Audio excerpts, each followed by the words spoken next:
player that does go for the riskier shot. A lot of lines.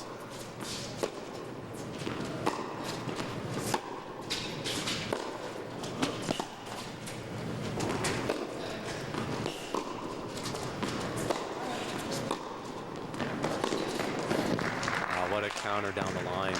Advantage Low, Tabilo. it's very high risk to hit because of how high the net is there. But if you put enough height on the ball and you have the spin and you have the timing, which he had all three of, you make it. Both players taking a little bit more time. They're getting a little bit more tired. Game 5. The service games are not being held at Love anymore. We're back-to-back fairly long deuce games. Game Tabilo. Tabilo leads 3-2, first set. So both players now have the experience of having to deal with a potential break and a tough returner coming on. So that experience now should help them going forward. The shot in that game for me was the first break point that Tabilo faced when he stepped in after a decent serve and clocked a backhand down the line. When we sat with him, he told us his backhand isn't really a weapon, but so far the shot of the match is that backhand down the line that skimmed the net and was... Especially the timing of it, right? Yeah, at the moment. I mean, who hits a shot like that when you know that a break is going to be very difficult? I know if I was in that position, I wouldn't have gone for so much. But he did, and it worked. As you said, he's a risky type player, and that was a great example of it. A lot of players, too, like the best players in the world in all eras, they were willing to take that chance when it had to happen the most. And in Alejandro's case, whether it be Eddie Herr or the Orange Bowl or the 5 other national titles he's won in Canada, he takes risks and it works. So you keep doing that. The greatest example of risk may be Djokovic match point against Federer when he hit a forehand harder than any serve I think any human's ever hit. And that's the most memorable shot for sure in my mind.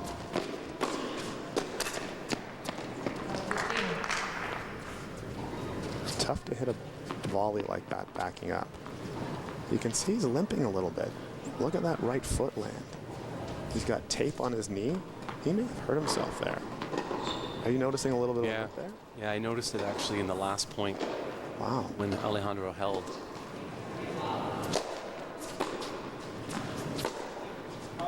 Didn't affect his service motion there, which uses a lot of leg on, but look the way that right foot is landing. He's definitely not walking with the same gait that he was. So what you're saying is that's not a swagger walk. That's an injury walk. Well, with the knee being taped as much as it is. 15-30. That serve might have been 4 centimeters long, maybe 2 ball lengths long. But Alejandro did not make a quick enough call. And Diane Guy will not step in and overrule that. She will only overrule if it's an error the other way. Great approach. Good time to come in. If I'm these players, I'm going to step in as much as I can. Look at this replay here. Again, he notices Alejandro spinning around. That swing volley that we saw from Alexander was similar to what we saw with Marie Leduc this morning, hitting gigantic swing volleys. What I was going to mention, Michael, is if I'm these players playing in this type of environment where I have to make my own call, almost everything that could be out, I'm calling out, and then making the umpire make the call. I agree. Call it cheating, call it what you want, but I'm sorry, there's been too many calls that are going the other way.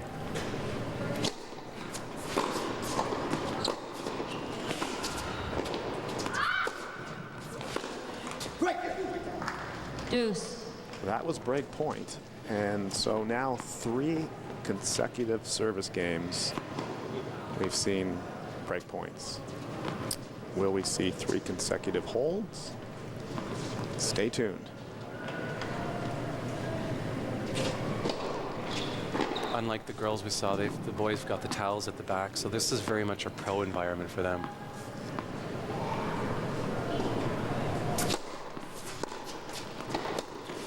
Backing up and hitting. Advantage Tabilo. when you finish on the same side that you began your swing, no matter what you're telling me, you're late for the ball. Fist pumps and the audible come-ons are getting louder, which means, to me, the significance of these points are increasing. How much of that, Michael, is to tell Alejandro Tabilo, hey, I'm here? A lot of it.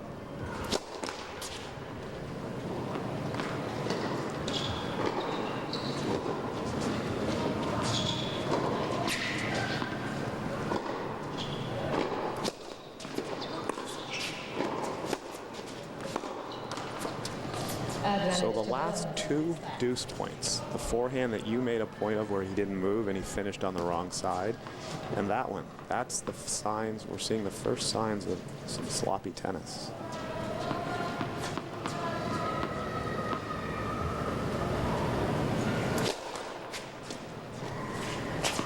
That serve almost hit the ground before it hit the net.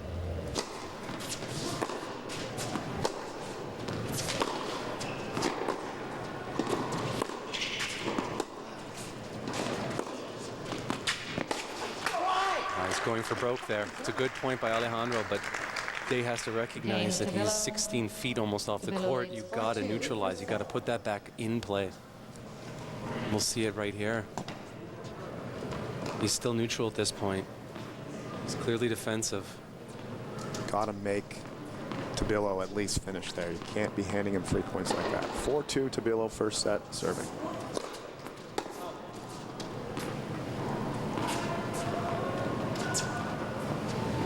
Here, a vocal quick no by Day on the serve. It was questioned by Alejandro, but umpire agreed. Nice deep return with a lot of juice on that. Lots of spin. Alexander is not happy. He won that point, but it's almost like his attitude is, where was that 3 minutes ago when I was losing my serve?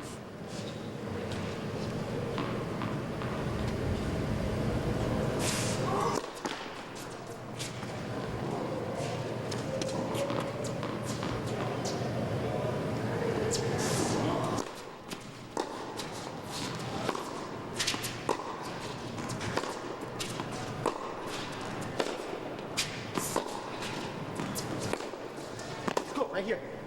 Lot 30.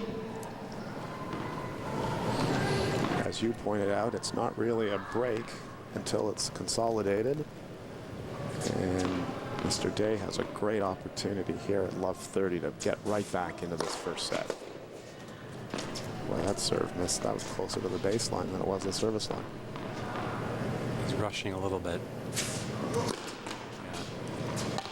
The entire service motion that starts really from your legs. I mean, you talk about it all the time. You see a free throw player, Shaquille O'Neal would be a good example of that, not linking his legs with his arms. Same thing for a service motion. With a good serve, and he does have a good serve, he links that leg with his arm. Game, Day. Tabilo leads 4-3 first set. Tennis players do this a lot, so that's a break, a great game by Day, but players do this a lot. They kind of feel bad for themselves in the previous point. There, Alejandro hits a first serve with 0 recovery and therefore is not in the point. He's thinking about the previous point. Pretty surprising, though, for Tabilo to lose his serve at love. I can understand him losing his serve, but a little shocking that it was 4 straight points. And Day made him play. It's not that Day was sitting around doing nothing, but Alejandro made some errors, and especially he hit that forehand 3 feet long. First points are critical, and to lose your serve the way he did, couple loose forehands as we pointed out, but then to win the first point of that next game, and it's like, okay, you know what, I lost my serve, no problem, but here I am. I'm up 15 love. Whereas if he loses that first point, probably goes on to lose the game. Tabilo, our only Ontario representative here. He's from Etobicoke. His opponent from Vancouver, British Columbia. Very close in ITF world rankings, 354 for Day and 333 for Tabilo. So this, this means a lot to them. We talked a little bit about it in the opening, the closeness of that round of 16 match, and then the absolute demolition in the quarterfinals. You rarely see a guy struggle and win a match 3-6, 7-5, 7-5, and then win his next match 6-love, 6-love. Love 15. With a Tabilo, that type of player who takes the risks, that 6-love match could have been him within the first 3 games feeling so good that everything just starts going in and he's just hitting away. We've seen it with Federer. Are you comparing Tabilo and Federer? Absolutely not. Just that when you're feeling good, you're feeling good. 15 all. That forehand didn't feel good. The first one did. He hit an inside-out forehand that was probably his best forehand of the match, and then he follows it up with a shot that he'd like to have back. Look how far away that contact point was.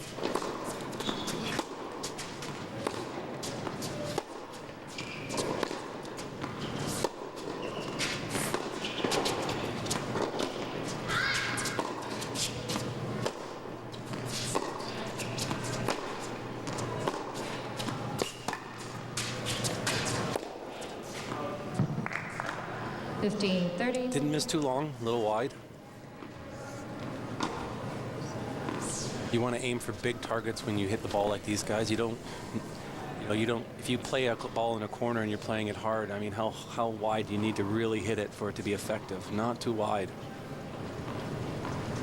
As quick as these guys are, it'll still be effective.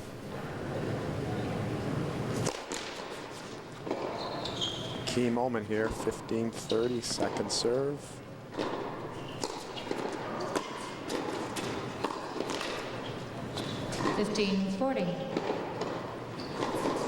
Tabilo stayed very far back on that second serve return. He doesn't seem that interested in trying to start the point off with an offensive shot. He's trying to neutralize. Smart play. He got an error on a pretty routine ball from Alexander. Like you point out, he really wants to start the rally.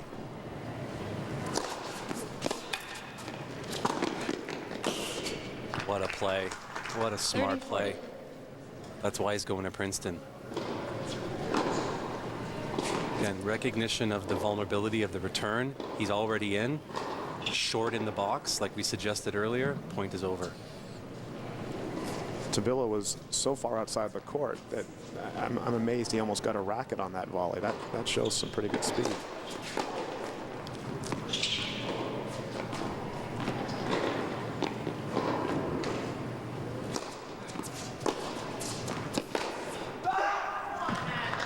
Impatient. Game. He got the serve he wanted. He got the wide serve, but when the player returns the ball cross, so we'll see it in the replay here. He got the wide serve he's looking for, but he got pulled to the other side. So now you're going inside in. It's a much more difficult shot. And due to that shot, Tabilo's now serving for the first set. Same as last time. After the break, he lost the first point. We'll see if that comes back to haunt him. He's wanting to play so fast. Impatience has certainly been a factor for both guys early on in this match. He's the Marc Brulé of tennis. Love 30. Marc Burley got tagged in his first start for the Jays. All you Jays fans out there. Love 30 down here.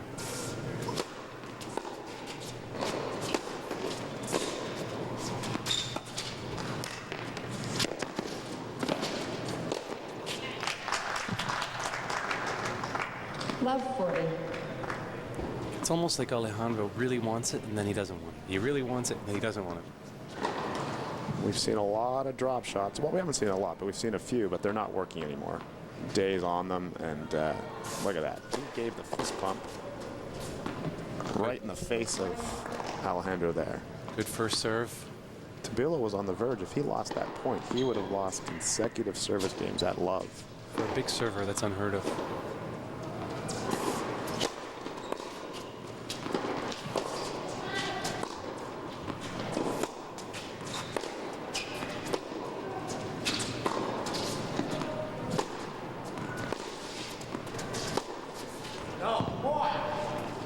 Game day.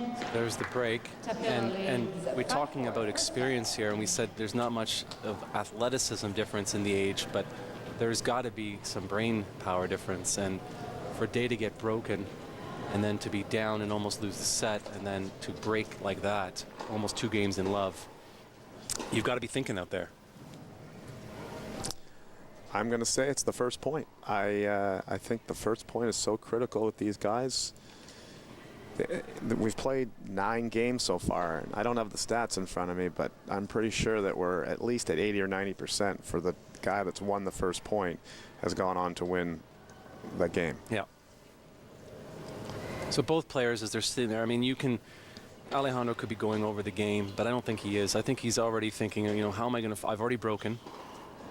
Broken twice. So I can do that again.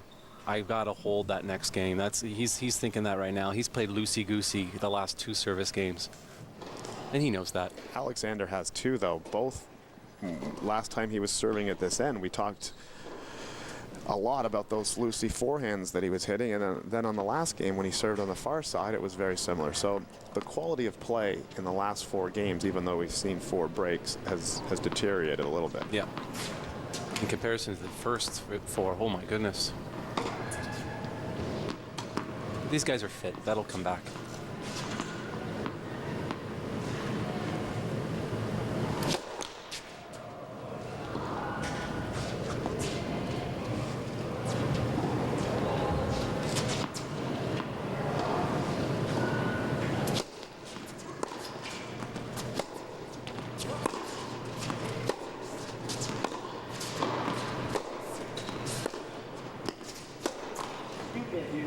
Love 15.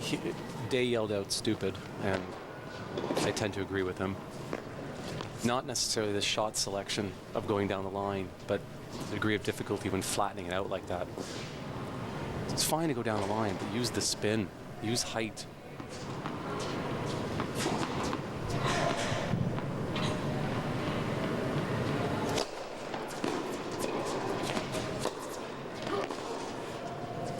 And there's the exact opposite, where he could have sent the ball over lower and flatter to the open court and chose not to after a really nice wide serve to set up the point. So we're at love 30. Get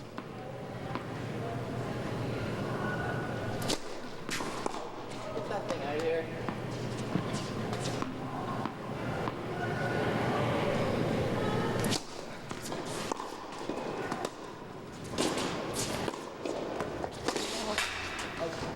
Day quite upset with the camera, Love 40. yelling out, "Get that thing out of here." Don't think that'll happen.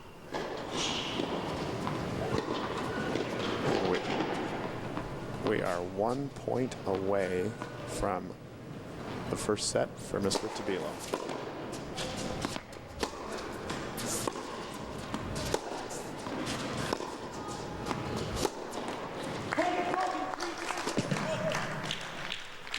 Game and first set, Tabilo 6 games to 4. 3 breaks in that set for Alejandro Tabilo. Someone who is known as a very good returner, especially when push comes to shoving. And again, I like how he returns the ball on this point.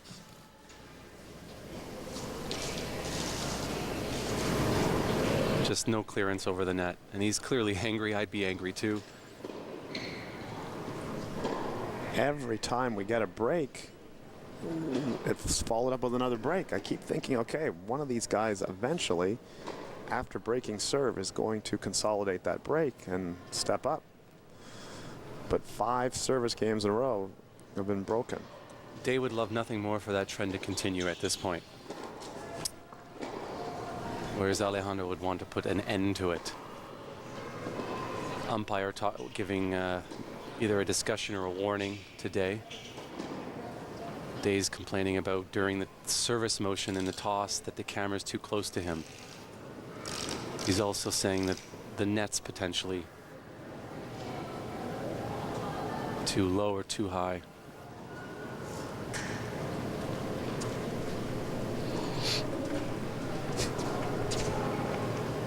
The reality is, for those that are watching, the camera that you can't see is nowhere near the player You'd you'd have to climb up pretty high to get there, and pretty wide to get there. You can see it in that screen there. It's not near the player during the serve, that's for sure. But whatever excuse you can find, you're going to use.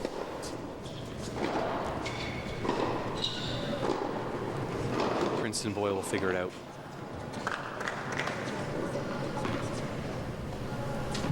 Little gamesmanship here. Going back to the towel. Didn't really need the towel. Looked at Tabilo and said, I'm not ready yet. I'm going to walk away for a second. Like the batter stepping out of the batter's box. A lot of baseball references today.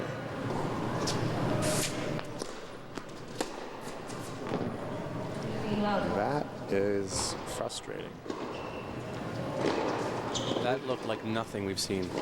Who knows what was going through his head there. That ball missed by 25 feet. That was a tank forehand.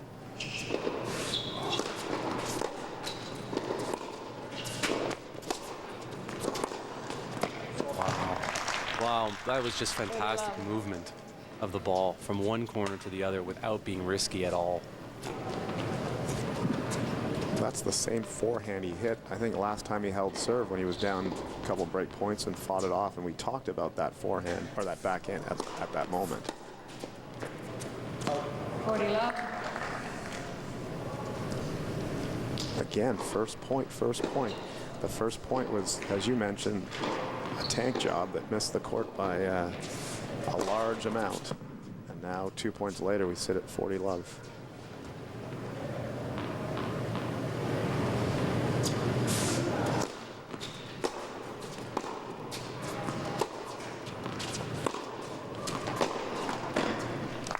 Tabilo, first game, second set.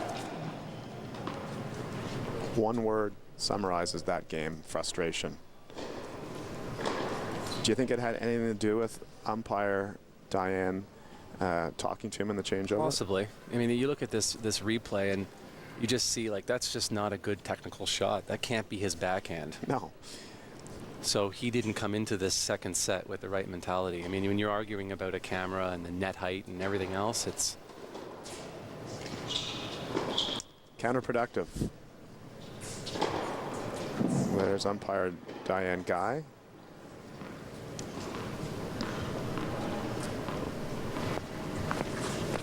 And she handled it well. She went out there, she measured it, and she gave him, no, it's fine. Let's see if Mr. Alexander can turn this around.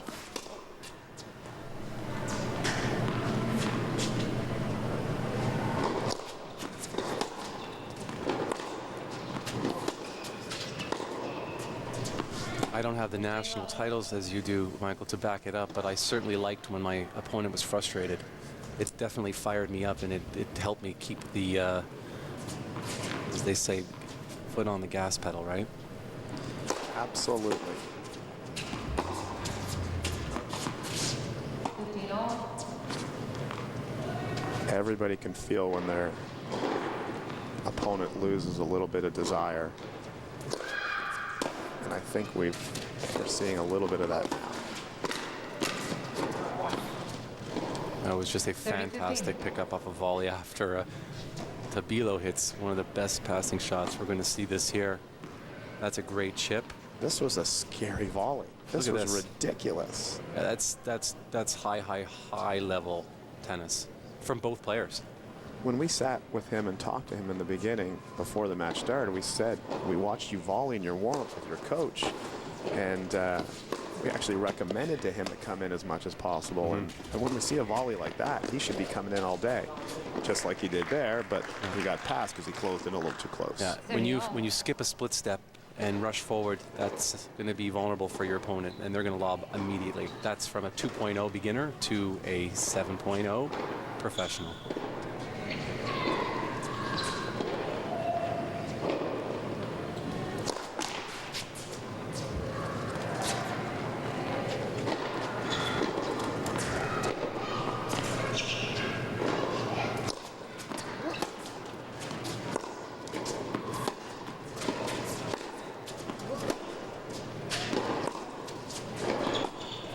30-40. Tabilo's on a little bit of a streak right now of not making a lot of errors. It's not going for a lot, but he's keeping the ball very deep with topspin.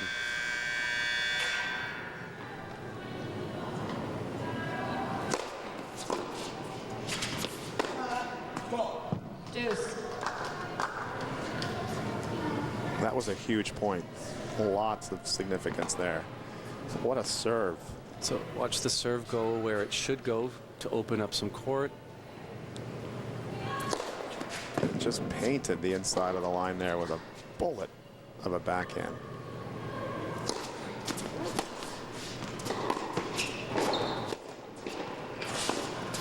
That's sloppy. Yeah.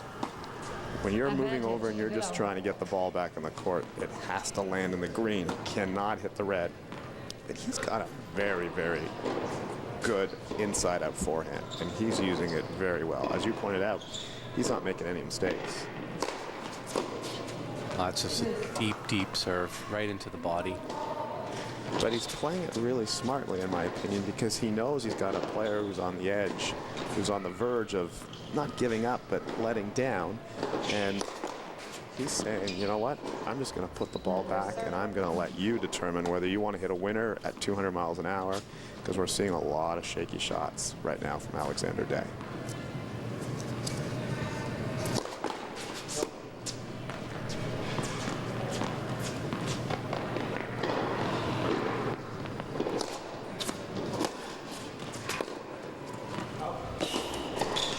Advantage Tabilo.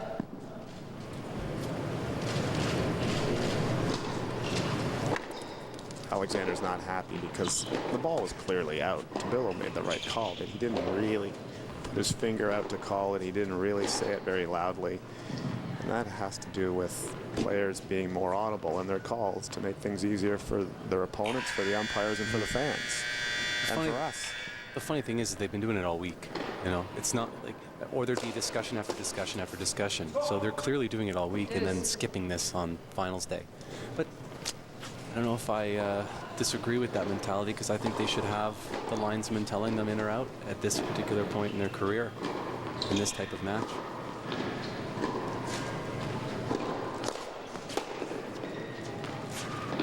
Pivotal second serve here and how he plays this point.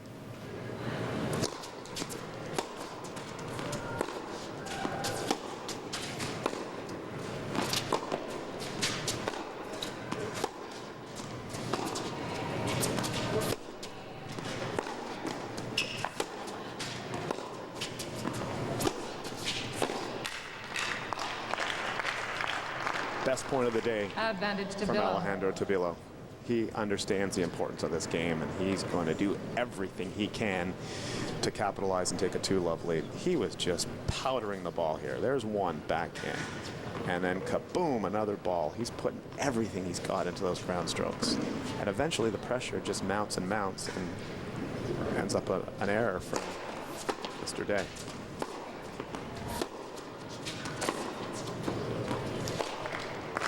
He's angry. He's angry. In his backhand right now, he has to realize that although he has that attacking backhand down the line that has very rarely missed, his neutral ability has kind of gone. And that's 2 points in a row where he has to spin the backhand back, and he flattens it out hard. I believe he just got a warning. Didn't actually hear Diane Guy, but based on the interaction between the two, that would be the logical outcome. 15 love.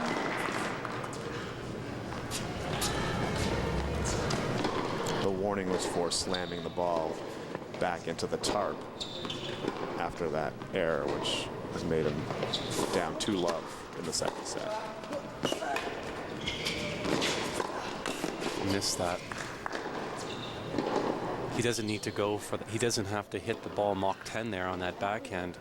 Alejandro's in a different province by the time that ball's being hit.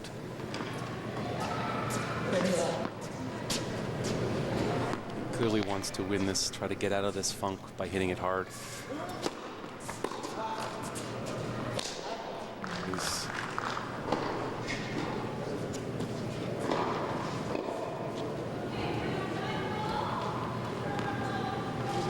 carefully doesn't break his own foot.